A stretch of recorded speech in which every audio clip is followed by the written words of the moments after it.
ये आकाशवाणी है। प्रस्तुत है कार्यक्रम सुर्खियों में। आजादी का अमृत महोत्सव श्रृंखला के अंतर्गत आज सुनिए 75वें स्वतंत्रता दिवस पर प्रधानमंत्री द्वारा की गई महत्वपूर्ण घोषणाओं पर चर्चा। इसमें भाग ले रहे हैं आर्थिक विश्लेषक शुभोमय भट्टाचार्य जी और आकाशवाणी संवाददाता कमल कुमार प्रजापति। कल 75वें स्वतंत्रता दिवस के अवसर पर प्रधानमंत्री ने लाल किले की प्राचीर पर ध्वजारोहण किया और राष्ट्र को संबोधित भी किया। और अपने संबोधन में प्रधानमंत्री ने कल कई महत्वपूर्ण बातें कही, जिनमें से कुछ पर हम इस कार्यक्रम में आज चर्चा कर रहे हैं।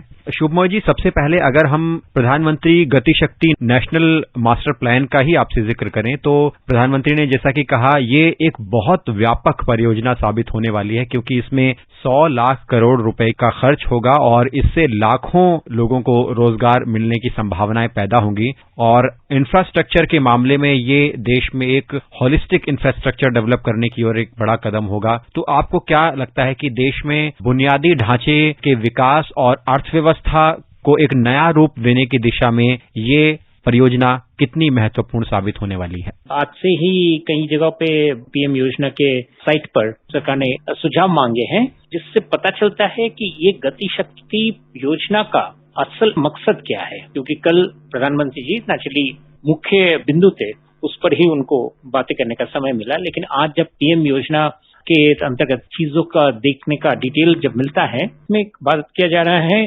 रोजगार बढ़ाने का।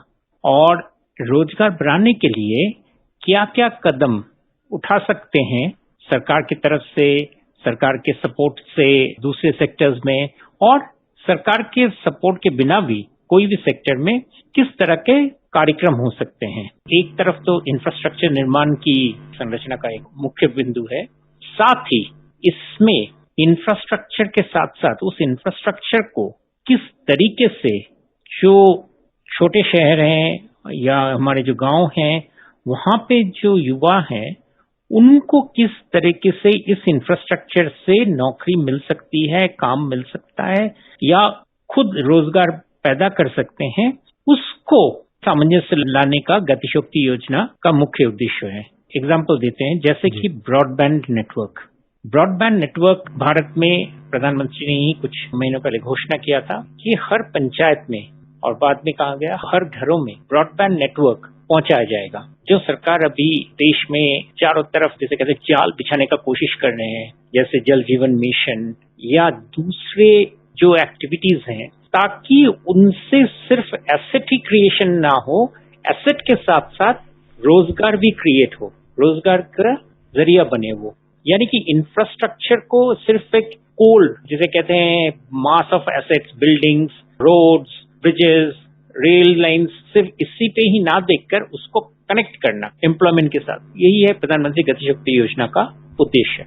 इसीलिए हमने देखा भी कि अब वित्त बजट में भी ढांचागत परियोजनाओं की ओर सरकार की तरफ से ध्यान दिया जा रहा है और अब एक बड़े प्रोजेक्ट के तौर पर इस परियोजना को लॉन्च किया जाना है। दूसरी जो महत्वपूर्ण घोषणा प्रधानमंत्री ने की, वो ग्रीन हाइड्रोजन मिशन की।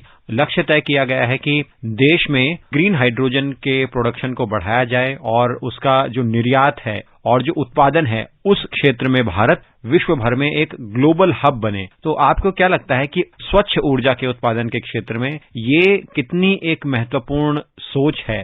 किसी भी देश में जब ग्रोथ होता है तो आप देखेंगे ग्रोथ के साथ साथ ऊर्जा का खपत करीब उसी परसेंटेज के हिसाब से ही चलता है। यानी कि अगर 5% ग्रोथ हो रहा है तो 5% ऊर्जा का भी देश में एडिशनल एनर्जी कंजम्पशन बढ़ता है। अगर 7% ग्रोथ हो रहा है तो ऊर्जा का भी मोर और लेस उसी रेट पे चलता है। ये जो सामंजस्य है, ये काफी इम्पोर्टेंट है। इससे पता चलता है कि किसी भी देश में अगर ऊर्जा का स्रोत कम हो जाए तो ग्रोथ पर काफी जोर से असर पड़ता है। भारत के लिए सबसे बड़ा चैलेंज ये है कि भारत के पास डोमेस्टिक ऊर्जा का क्षेत्र सिर्फ कोयला है। तेल हो या नेचुरल गैस हो, ये सब चीजें हमें इंपोर्ट करना पड़ता है। अभी इस वक्त ऊर्जा के क्षेत्र में जो नया क्रिएट किया जा रहा है, उसमें से एक है सोलर, विंड, यानी कि रिन्यूएबल एनर्जी। काफी इस्तेमाल में लाया जा रहा है। करीब 100 गीगावाट का कैपेसिटी ऑलरेडी भारत में एस्टेब्लिश किया जा चुका है, जो दुनिया में सबसे आगे है। तो एक तरफ कोयला, दूसरी तरफ रिन्यूएबल एनर्जी, ये दोनों आपस में काफी एक पावरफुल कॉम्बिनेशन है। लेकिन कोयला का मुश्किल यह है कि कोयले के ऊपर दुनिया में धीरे धीरे प्रतिबंध बढ़ता ही जा रहा है। भारत में कोयला होते हुए भी डोमेस्टिक कंपनियों के लिए कोयले की इन्वेस्टमेंट में, कोयले के खनन के इन्वेस्टमेंट में और पैसे डालना मुश्किल होते जा रहे हैं। उसका जगह में उसका भरपाई कौन करेगा? उसका भरपाई कर सकता है या तो आप आयात बढ़ाइए तेल या नेचुरल गैस का, लेकिन उन दोनों में भी एक एनवायरमेंटली मुश्किल है। दूसरी बात है कि उनके इंपोर्ट से हमारे ऊपर काफी जोर का प्रेशर आता है। तो तीसरा चीज है हाइड्रोजन, और भारत ही नहीं, भारत, जापान, चाइना, यूएसए, इन सारे देशों में हाइड्रोजन के इस्तेमाल के ऊपर काफी सघन रिसर्च चल रहा है, क्योंकि हाइड्रोजन एक ऐसा चीज है जिसके कंजम्पशन में कोई एनवायरमेंटल पोल्यूशन नहीं होता है। जरूरत सिर्फ ये है कि हाइड्रोजन को बनाया जाए कार्बन न्यूट्रल तरीके से, जिसे कहा जाता है ब्लू हाइड्रोजन, यानी कि सोलर पावर से इलेक्ट्रोलिसिस करके हाइड्रोजन बनाया जाए। मोटा मोटी बात यह है कि हाइड्रोजन एक ऐसा पदार्थ है जिसके जलने से एनर्जी मिलता है जो इंडस्ट्रियल प्रोसेस को उसी तरह का हीट दे सकता है जितना कोयला देता है। सीमेंट में, स्टील में, हर एक में उसी तरह का हीट दे सकता है। बड़े बड़े ट्रांसपोर्ट के साधन, जहाज, प्लेन या फिर बड़े ट्रक्स, इन सब में भी हाइड्रोजन इसी तरह से काम में आते हैं। क्योंकि हम रिन्यूएबल एनर्जी का खपत बढ़ा रहे हैं, रिन्यूएबल एनर्जी का स्कोप बढ़ा रहे हैं, तो रिन्यूएबल एनर्जी से इलेक्ट्रोलिसिस करके अगर हाइड्रोजन तैयार किया जाए और उस हाइड्रोजन को अगर काम में लाया जाए, तो कोयले की जो कंजम्पशन है बंद करने से हमारे ऊपर जो प्रेशर आ सकता है, उस प्रेशर को हम टाल सकते हैं। तो भारत के लिए ये एसेंशियल चीज है। सोलर और हाइड्रोजन, इन दोनों के तालमेल के बिना प्रधानमंत्री जी कह रहे थे कि एनर्जी इंडिपेंडेंस वो आना लगभग असंभव है। और जिस तरह से हमारे इकोनॉमी बढ़ रहा है, उसको सक्षम रखने के लिए ये कॉम्बिनेशन, जिसे कहते हैं एसेंशियल चीज है, और इसी के ऊपर कल प्रधानमंत्री ने काफी समय इस पर भी चर्चा की है। प्रधानमंत्री ने कहा भी कि अभी भारत का लगभग 12 लाख करोड़ रुपए खर्च होते हैं ऊर्जा के स्रोतों के आयात में, इसीलिए भारत को ऊर्जा के मामले में आत्मनिर्भर बनाना बहुत आवश्यक है। लेकिन अगली जो अंतिम